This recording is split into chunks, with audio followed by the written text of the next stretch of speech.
കയ്യിൽ നിന്ന് പോയി വായി. വിശ്വരൂപം 2 കണ്ടിട്ട് ഇറങ്ങി വന്ന അവസ്ഥയാണ്. കയ്യിൽ നിന്ന് പോയി.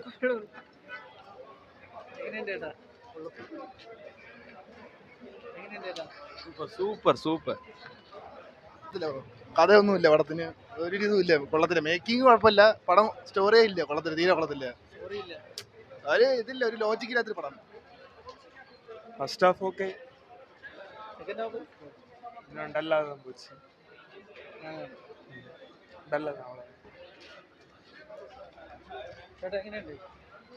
ഫസ്റ്റ് ഹാഫ് അത്ര പോരാ. അത് അവര് തന്നെ പറഞ്ഞിട്ട് ഇന്ത്യൻ 2-നേക്കാൾ ഇന്ത്യൻ 3 ആണ് അവർക്കേ പ്രതീക്ഷയുള്ളത്. അതേപോലെ തന്നെയാണ് നമുക്കും തോന്നണം സംഭവം. ഫസ്റ്റ് ഹാഫ് കുറച്ച് സ്ലോ ആയിരിക്കും, സെക്കൻഡ് ഹാഫ് പിന്നെ കണ്ടോണ്ടേ കൊള്ളാം. പിന്നെ ഇന്ത്യൻ താതാൻ്റെ സ്റ്റണ്ടുണ്ട്, അത് പക്ഷേ നമുക്ക് അത്ര ദഹിക്കൂല.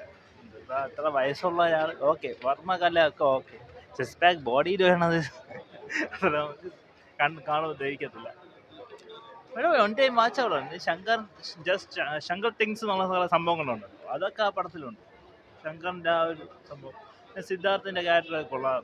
സെക്കൻഡ് ഇന്ത്യൻ 3-ലൊരു പ്രതീക്ഷയുണ്ട്. ഇന്ത്യൻ 3 ട്രെയിലറുണ്ട്, ട്രെയിലർ കൊള്ളായിരുന്നു. ഇന്ത്യൻ 3 ട്രെയിലറിൽ നമുക്ക് എന്തോ ഒരു സംഭവം ഉണ്ട്, അതിൽ ഒരു സംഭവം ഉണ്ട് നമുക്കറിയാം.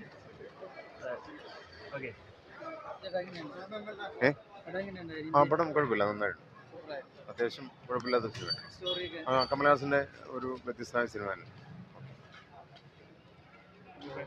പ്രസ് മീറ്റിൻ്റെയൊക്കെ സമയത്ത് ഇപ്പോൾ ശങ്കർ പറഞ്ഞൊരു കാര്യമുണ്ട്, കമലഹാസൻ തിയേറ്ററിൽ വരുമ്പോൾ നമുക്ക് ഒരു ഗൂസ് ബംസ് എന്തായാലും ഉണ്ടാവും എന്നുള്ളതാണ്. ഗൂസ് ബംസ് കിട്ടിയായിരുന്നു.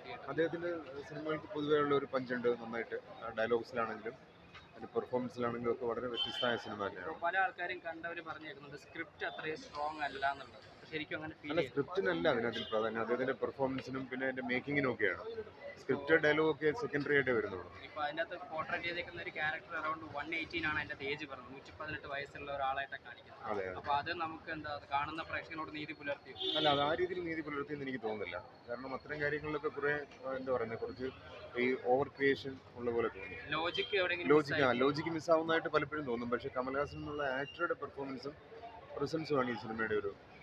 സിദ്ധാർത്ഥിൻ്റെയൊക്കെ സാധാരണ ഒരു വന്നു പോകുന്ന ക്യാരക്ടർ എന്നുള്ളല്ലാതെ ആ സിനിമയിൽ മൊത്തം കമൽഹാസനും പിന്നെ ടെക്നോളജിയാണ് ഇതിൻ്റെ ഒരു. നെടുമുടി വേണുവിനെ പറ്റി ഒരുപാട് സംസാരിച്ചിരുന്നു കമലഹാസൻ ഈ പരിപാടിന്റെ വേളയിലൊക്കെ. അപ്പോൾ പുള്ളിയുടെ ഒരു പ്രസൻസ് എങ്ങനെയുണ്ടായിരുന്നു? നെടുമുടിയുടെ ആബ്സൻസ് ശരിക്കും അദ്ദേഹത്തെ ഭയങ്കരമായിട്ട് വേദനിപ്പിച്ചായിട്ട് അദ്ദേഹം പല അഭിമുഖങ്ങളിലും പറഞ്ഞിട്ടുണ്ട്.